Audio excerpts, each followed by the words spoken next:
Diabetes কিন্তু কোনো রোগ নয়, এটা একটা লাইফস্টাইল ডিজিজ বলা যেতে পারে, যেটা বিভিন্ন মেটাবলিক ডিসঅর্ডারের কারণে হয়ে থাকে। আমরা যদি আমাদের লাইফস্টাইলটাকে মডিফিকেশন করতে পারি তাহলেই কিন্তু এর থেকে আমরা পরিত্রাণ পেতে পারি। সেক্ষেত্রে প্রথমেই যেটা করতে হবে, একটা কোয়ালিটি লাইফ যেটাকে আমরা বলে থাকি, যেখানে আপনার সুষম খাদ্য ব্যবস্থাপনা, পর্যাপ্ত ঘুম, স্ট্রেস ফ্রি থাকা এবং দৈনন্দিন লাইফে ফিজিক্যালি অ্যাক্টিভ থাকাটা খুবই গুরুত্বপূর্ণ। এরপরে যদি আসি টাইমিংয়ের ক্ষেত্রে, ডায়াবেটিস কিন্তু একটা ক্লক ওয়াইজ ডিজিজ বলা হয়ে থাকে। আমাদেরকে অবশ্যই ডায়াবেটিসের ক্ষেত্রে টাইমটা মেনটেন করাটা খুবই গুরুত্বপূর্ণ। সেক্ষেত্রে সকালের খাবার, দুপুরের খাবার, রাতের খাবারের পাশাপাশি ইন বিটুইন 3টা ছোটো ছোটো স্ন্যাক্সটাও কিন্তু খুবই গুরুত্বপূর্ণ।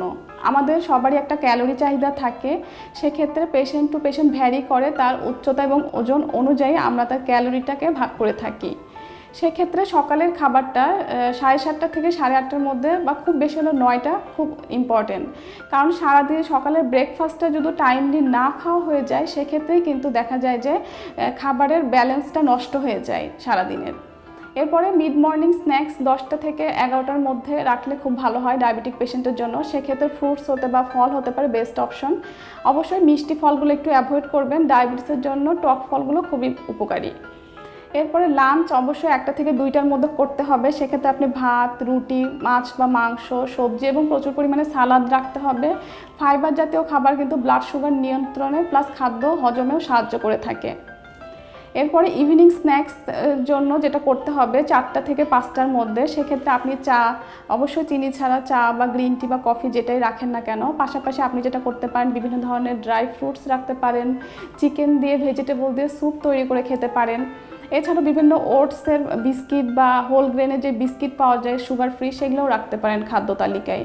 এরপরে হচ্ছে ডিনারের ক্ষেত্রে টাইমটা মেনটেন করাটা খুবই গুরুত্বপূর্ণ, কারণ আপনার ডিনারের টাইমিংটার উপরই ডিপেন্ড করে ফাস্টিং ব্লাড সুগারটা। সেক্ষেত্রে দেখা যায় যে 7:30 থেকে 8:30টার মধ্যে ডিনার সেরে ফেলাটা খুবই গুরুত্বপূর্ণ। কারণ ডিনারটা যদিও ফাস্টিং পর্যাপ্ত না হয়, সেক্ষেত্রে কিন্তু দেখা যায় যে ফাস্টিং ব্লাড সুগারটা অনেক বেশি উঠানামা করে বা ফ্লাকচুয়েট করে থাকে। এরপরে হচ্ছে বেড টাইম স্ন্যাক্স একটা রয়েছে, সেটা আমরা 10টা থেকে 10:30টার মধ্যেই নিতে বলে থাকি। বিশেষ করে যেসব পেশেন্টরা ইনসুলিন নিচ্ছেন তাদের ক্ষেত্রে এটা খুবই গুরুত্বপূর্ণ, কারণ এই ধরনের পেশেন্টের ক্ষেত্রে দেখা যায় লেট নাইটে বা হচ্ছে ভোরের দিকে বা আর্লি মর্নিংয়ের ক্ষেত্রে একটা হাইপো হওয়ার টেন্ডেন্সি থাকে। তো সেক্ষেত্রে যেটা করবেন, সেক্ষেত্রে আপনি খাদ্য তালিকায় low fat milk, low fat টক দই, এছাড়াও হচ্ছে ইসুবগুল, তোকমা রয়েছে, চিয়া সিড রয়েছে, এই ধরনের খাবার কিন্তু খাদ্য তালিকায় রাখতে পারেন। এগুলো তো অনেক ভালো পরিমাণে ফাইবার থাকে। এরপরে যেটা বলতে চাই, ডায়াবেটিক পেশেন্টের সুগারের উঠানামার জন্য টাইমিংটা তো অবশ্যই গুরুত্বপূর্ণ, পাশাপাশি আপনাকে পর্যাপ্ত ঘুমাতে হবে, স্ট্রেস ফ্রি থাকতে হবে এবং হাঁটাহাঁটি, যেটা সবচেয়ে গুরুত্বপূর্ণ।